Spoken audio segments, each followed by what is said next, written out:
This video is just a personal update for my friends and family that watch the channel. Um, Anybody else that sticks around here for other things, you can feel free to get along. First, Digital made a comment on my last vid about that y'all be good thing that I said at the end of it. What's interesting is what you're witnessing there.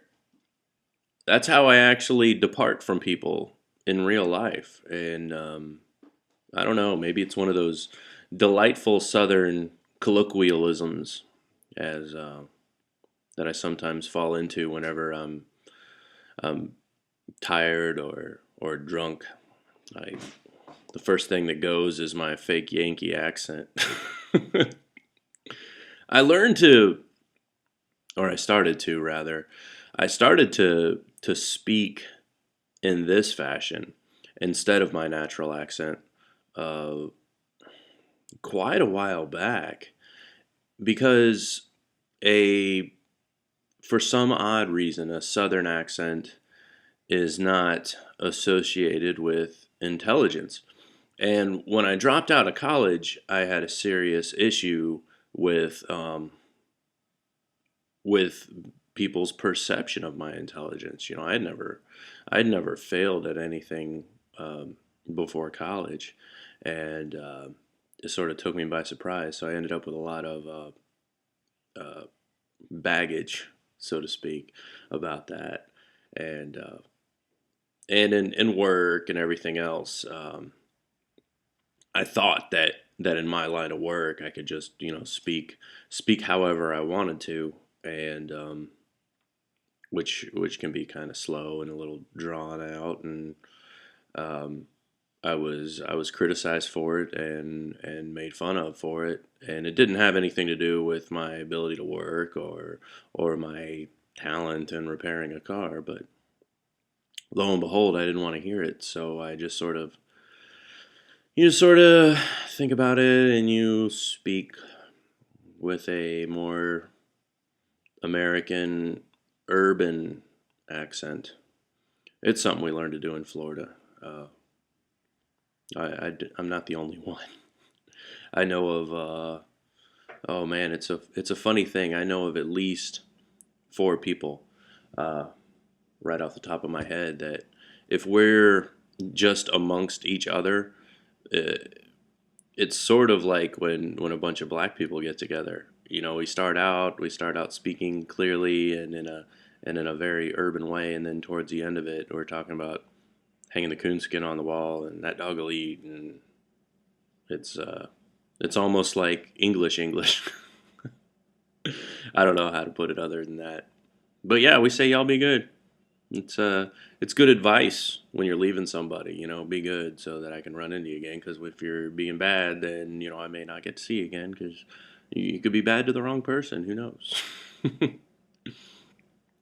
So yeah, I spent 7 days not making a video. I was watching some videos. I was playing video games on my phone. I was studying and researching for the this channel's philosophy project, and I was working and getting the housework going.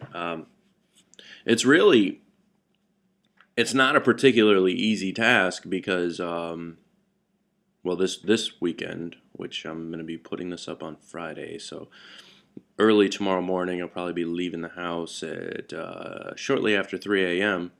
to go turkey hunting, and I'll be gone for a little while before coming back. So everything in the house has to be arranged. You know, Being a family man, there's obligations which I'm very happy to fulfill, and that's just something gives, and you manage it up, and you do the best you can. I figured I figured that philosophy video would be worth a stretch, and I'm really happy with the way it's turned out so far, and I hope I hope it can continue to work. I'm really looking forward to that. But in the meantime, though, I've been thinking of buttoning up a lot of um, not obligations, but how do I put this? Projects. Not to be like I'm closing up shop here, but to just finish it. I'm going to go ahead and continue this philosophy series. The other thing in succession will be the economic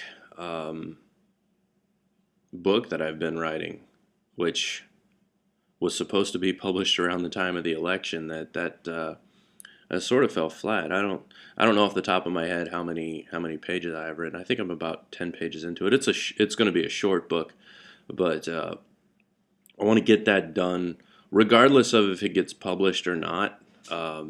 My thought is to get it written and then polished up, maybe refined, and then either be ready for the next time that the project goes on, or pump it up a little bit and get some help with it and publish it on its own. I don't know. We shall see, but that'll be the next thing that gets done.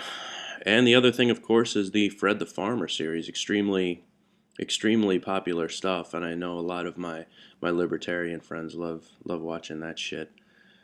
That's a funny story why I didn't end up doing more with that. And it has to do with video production in general. Whenever you make a video series and you ask for advice, like, hey, does anybody have any thoughts, anything you want to see? Well, people give it to you, and you need to be ready for it.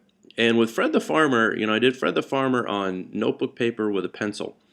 So you see, for those of you who don't know what I'm talking about, I will try to put a link to Fred the Farmer to this video in the description box. If it's not up yet, it'll eventually be, so check back. Fred the Farmer was a bit of a illustration of a entrepreneurial process, and kind of my sophomoric novice interpretation of the flaws of government. So anyway, you'll see if you click on the link below. And so I'm like, blah, blah, blah, what do y'all think? And I got, immediately, it was like, hey, could you do it on a blank piece of paper? Could you get a Sharpie? La, la, la, la, la. So that next day, I went and got a Sharpie. Like, I couldn't find any Sharpies. Turns out they were in my range bag for shooting range, so I could mark previous holes. And,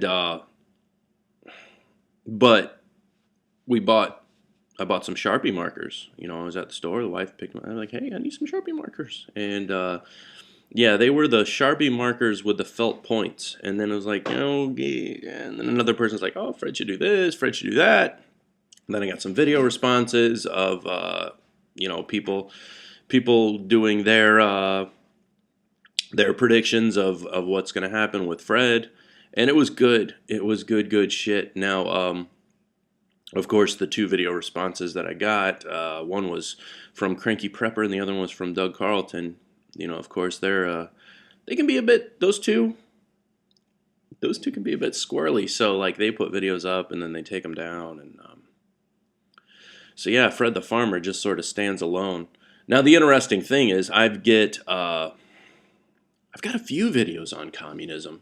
And believe it or not, you get some intellectual communists, intellectual communisms, peoples.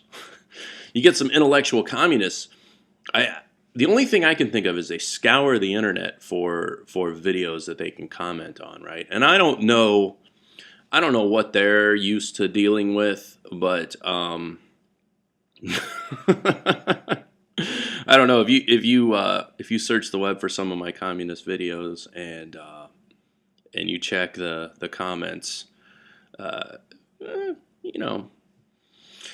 I get some stuff. That's an interesting thing. In case you're curious, I did a video on I did a review on the Communist Manifesto where I described it as a pile of shit with M&Ms mixed into it or something. Like, yeah, there's M&Ms in there, but it's in a big pile of shit or something. See, now that's an even funnier thing because one of my good friends out here, Corey C, he did a reply to that. And I want to say either we had some comments on it back and forth or he mentioned it in the video about ice cream, a little bit of ice cream and a big bucket of poop, or was it a big bucket of ice cream and a little spoonful of poop? That's all there is to it. Ice cream and poop. That's government. That's government for you. Oh, crap. And so anyway, my point is whenever you're getting pulled in a bunch of directions, I mean, obviously I wasn't prepared to continue the series because if I'm so easily, yoked in one direction or the other, then, I'm just not strong enough to do it at all. So if you want to get something done out here on YouTube and if you want to produce a video, you need to make the thing. And if people offer their suggestions, take it with, I'm not going to say take it with a grain of salt, but listen to the suggestions. And if you can meet those demands, then meet them. But what happens is when you try to meet every demand and try to make something that everybody would like to see, it's going to be impossible. Because one person's going to want the blank page with a Sharpie marker, and another person's going to want,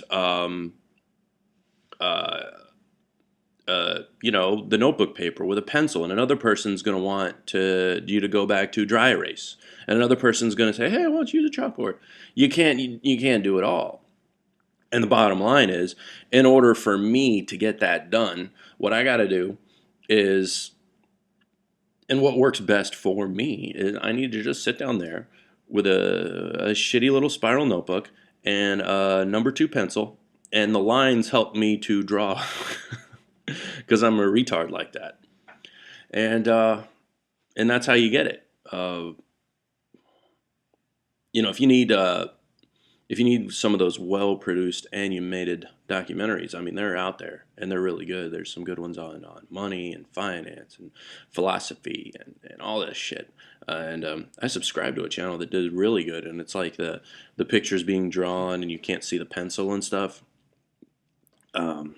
There's some remarkably talented people that can offer you what it is you're looking for. But what I have to offer. It's how do I say this? I'm just one spoke. I'm one spoke on a wheel. Other people are another spoke. Other people are a whole wheel. And I'm just one spoke. All right. So, yeah. 7 days. 7 days of research, and that's as good as the video was. I don't know.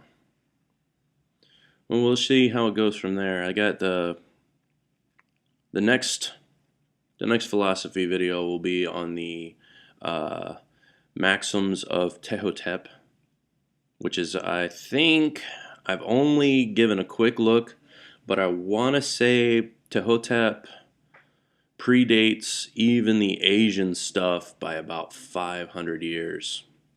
He's in the 5th dynasty of freaking Egypt. So that's going to be probably the oldest philosopher source that I can actually find. Is what I'm going for, and then work our way up. Believe it or not, I talked to Tex Grebner on the phone, and he has a lot of philosophical knowledge. And I'm sharing this now because who the hell's made it this deep into this video? And he makes a good point about there's so many modern philosophers that haven't been able to add or contribute to anything philosophically. And it's a well-stated point. And in this next video, when I talk about Tehotep, I think you're going to see that that the balance and the scale of ethics and morality was laid in man's understanding a long, long time ago. Right and wrong hashed out 5,000 years ago. I mean, I don't know.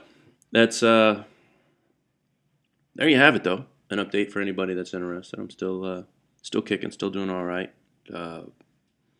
you know, managing my health, managing my physicality. And believe it or not, managing for me, managing physicality during hunting season is actually something that requires managing. I'm not an old man, right? But I'm not a young man either. So it's not like I can just tie one on and then go hiking with a rifle on my back for 11 miles the next day and 11 miles the day after that, and then be back to work on Monday fit as a fiddle. I've got to be concerned with how my energy and endurance and everything else. So that's all being balanced out, and I don't know. I'm better for it. I really think I am. All right, there you go. We'll see y'all later.